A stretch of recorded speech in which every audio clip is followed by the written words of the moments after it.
Menyedihkan sekali ya, banyaknya orang kelaparan. Dan itu yang saya lihat hitungan bulan. Akan lebih banyak korban jiwa yang meninggal.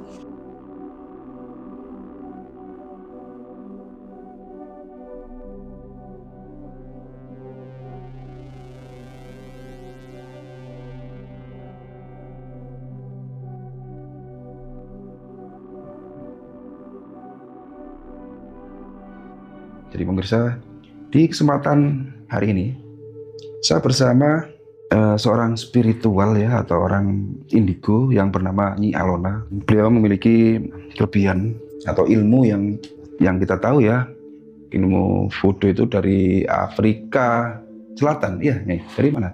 Amerika Selatan. Timur. Amerika Timur. Amerika Timur. Di tayangan kali ini Nyi Alona ini bisa meramalkan atau memprediksi. Indonesia sekarang kan lagi rame-ramenya demonstrasi besar-besaran, dan rakyat mulai bergejolak mendesak supaya pemerintah itu kebijakannya lebih pro rakyat, tidak menyengsarakan rakyat. Banyak sekali tuntutan untuk DPR itu supaya dibubarkan, juga kebijakan-kebijakan pajak itu supaya diturunkan, tidak mencekik ya, membebani rakyat. Kalau di sudut pandang Nyi Alona atau penerawangan Nyi Alona untuk Indonesia ke depan ini seperti apanya? Mohon disampaikan biar khalayak ramai bisa menyimak dan minimal bisa berantisipasi lah supaya apa dan bagaimana. Monggo. Yang saya lihat ya, menyedihkan sekali ya, tragedi yang sebelumnya. Ada korban jiwa dan juga termasuk ekstrim menurut saya, menurut pribadi saya. Cuman yang saya lihat ke depannya lagi akan jauh lebih ekstrim lagi dibandingkan yang kemarin. Ya, ini karena faktor ekonomi. Ekonomi nggak akan stabil sampai tahun 2027. Nah, saya melihat banyaknya orang kelaparan, banyaknya orang yang nggak bisa bayar sekolah, apalagi kuliah. Ya, dari situlah akan ada yang namanya demo. Tahun 98 ya. Ya, saya takutnya itu seperti itu lagi dan bahkan lebih besar dari itu. Karena yang saya lihat saat ini memang sudah agak tenang. Tapi tenangnya ini memang udah kondusif. Tapi kondusifnya semuanya pada ketar-ketir. Ya, ketar-ketir semuanya. Saya tidak mau sebutkan namanya siapa. Dari kalangan atas sampai kalangan bawah semuanya ketar-ketir. Dan yang saya lihat juga di sini, dari kalangan yang benar-benar paling bawah masyarakat, keekonomiannya menurun drastis. Ya, pemasukannya menurun drastis, pengeluarannya pun jor-joran. Jadi itu sebenarnya yang diinginkan oleh masyarakat itu seperti RI kedua. Pak Soeharto berarti. Nggih. Sebenarnya yang diinginkan oleh masyarakat itu seperti yang saya lihat ya. Walaupun ya beliau itu bisa dibilang korupsi, namun rakyatnya tidak ada yang namanya kekurangan apa, sejahtera semua. Jadi yang sebenarnya diinginkan oleh rakyat Indonesia ini ingin seperti RI 2. Di era pemerintahan Presiden Soeharto itu rakyat tidak merasa seperti saat ini yang dirasakan gitu. Okay. Dan tadi Nyinan sampaikan katanya kan ada kejadian seperti tahun 98 di mana lengsernya Presiden Soeharto itu kan tahun 98 ya. Okay. Demo besar-besaran Trisakti. Okay. Nah, itu yang Nyinan takutkan, apakah hal itu akan terjadi di era Prabowo ini? Ada. Dan itu yang saya lihat hitungan bulan. Maksudnya Pripun? Hitungan bulan. Segera terjadi di tahun ini gitu. Saya melihatnya tahun depan. Karena apa? Karena di tahun ini pemerintahan belum bisa mengabulkan apa yang rakyat inginkan. Banyaknya yang masih keekonomiannya itu amat turun, anak-anak sekolah susah, apalagi yang kuliah. Jadi di situ yang saya ngerikan, karena yang saya lihat akan lebih banyak korban jiwa yang meninggal dibandingkan di tahun 98. Dan kejadian itu apakah juga terjadi dengan gebrakan atau demonstrasi besar-besaran gitu? Korban jiwa yang jenengan sampaikan tadi. Iya, di saat demo itu akan lebih banyak korban jiwa, api, itu susah dikendalikan, amat susah dikendalikan. Yang saya lihat ini amat susah dikendalikan, yang mana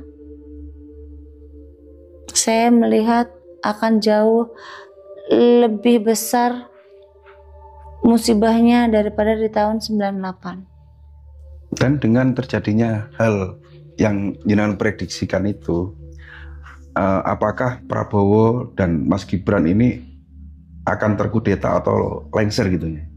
Kira-kira. Coba diterawang. Jujur, sebenarnya saya sudah tahu semua. Kalau lengser tidak. Kalau yang saya lihat, lengsernya Bapak Prabowo itu tidak.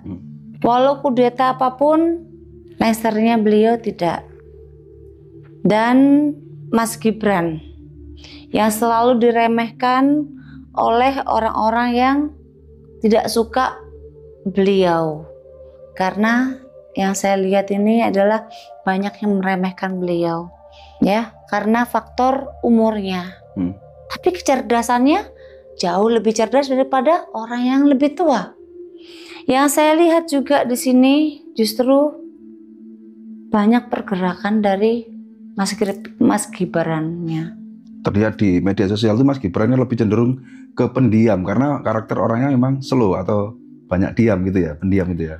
Justru yang saya lihat ini yang bisa meredamkan, ya, yang meredamkan ini nanti akan ada terjadi lagi tragedi 98 yang lebih pasang badan itu adalah wakil presiden saat ini.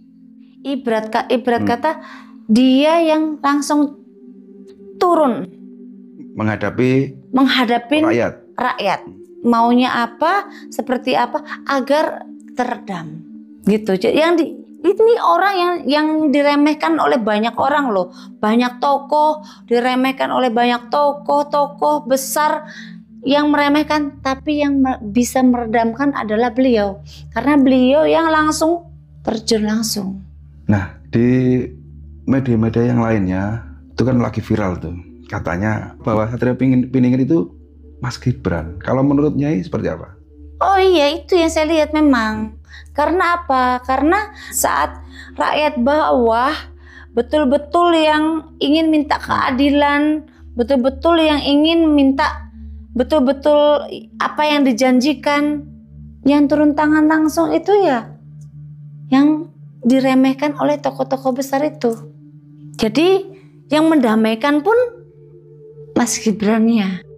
Berarti bisa dibilang ini hampir ada kebenaran bahwa munculnya Satrio Piningit atau Satrio Piningit sendiri itu adalah Mas Gibran gitu ya, wakil presiden gitu ya. Lah ya, kalau orang bahasa apa ya, kalau bahasa gaul kita ya, atau gaul anak-anak zaman now, don't judge by cover. Nah don't judge by cover itu kan kalau Mas Gibran itu kan orangnya diem. Tapi diemnya itu bukan berarti dia diem tidur, tutup mata, tutup kuping, tutup mulut. Diemnya dia itu langsung terjun gitu loh. Beda dengan kita, saya tidak mau bicara siapa ya. Berkuar tang tung di saat ada masalah mana? Nongol enggak nongol. Nah, udah akan terbukti kok nanti nih. Ya. Yang enggak bersuara tapi dia banyak bekerja. Tapi yang bersuara, wah, akan begini. Di saat ada kerisuhan yang betul-betul luar biasa, pergi semua. Ini yang ditakutkan masyarakat kan, apa yang dilakukan Mas Gibran, kinerjanya gitu maksudnya. Ini masih di bawah naungan kedua orang tuanya, termasuk Pak Jokowi dan ibunya Mas Gibran. Kira-kira nanti kepemimpinan Mas Gibran ini murni dari rasa hati sebagai seorang pemimpin, atau di balik layar ada anggaplah wayang gitu ya, ada dalangnya gitu. Kira-kira seperti apa? Nih. Kalau saya lihat ini Mas Gibran ini tipe orang idealis ya. Orangnya keras, walaupun orangnya pendiam, tapi tipe sisi orang yang keras dan idealis. Tapi kalau dibilang jadi wayangnya orang tuanya, saya bilang tidak. Yang namanya orang tua itu adalah berhak untuk nasehatin, untuk kebaikan. Jadi kalau untuk wayang tidak, karena karakternya si Mas Gibran ini nih karakter yang sangat idealis, yang mana dia melihat apa yang dia lihat, apa yang dia harus lakukan, dia lakukan. Kalau dia stuck, dia pasti akan minta nasihat orang tuanya. Nasihat itu bukan berarti adalah dikontrol loh. Doktrin gitu ya, bukan ya? Bukan. Gitu loh. Jadi bukan dikontrol. Terbukti kok 10 tahun dengan Bapak Jokowi. Yeah. Nah, terbukti banyak yang terbangun di Papua yang tadinya tidak tahu apa-apa. Nah, bensin aja harganya di sini berapa, di sana bisa berapa puluh ribu. Nah, pokoknya dibodoh-bodohin lah di Papua sana. Dengan adanya Pak Jokowi semakin maju, banyak bangunan, jalan yang rusak-rusak jadi bagus semua. Dan juga saya melihat banyak yang pelosok-pelosok di zamannya eranya Pak Jokowi. Ini saya akuin ya, saya akuin. Itu memang kinerjanya tuh ada yang ada. Bukan cuma ada, banyak gitu loh. Tapi musuhnya banyak. Ya, orang baik itu biasanya banyak musuhnya banyak. Dan semoga ilmunya Pak Jokowi, ilmu kebaikannya itu bisa diturunkan atau ditiru Mas Gibran gitu ya. Yang akan meniru itu Mas Gibran. Tapi kalau yang adiknya ya, kalau adiknya itu masih pelan-pelan, nggak idealis seperti Mas Gibran. Mas Gibran diem tapi pakem, nggak goyah orangnya, nggak gampang terpengaruh kanan kiri, nggak, pakem orangnya. Kalau Pak Prabowo sendiri tuh, Pak Prabowo kan menantunya keluarga Cendana ya, Pak menantunya Pak Soeharto. Jadi kalau menurut Nyalona, apakah juga Prabowo itu memiliki misi seperti di era kepemimpinan Pak Soeharto, mertuanya?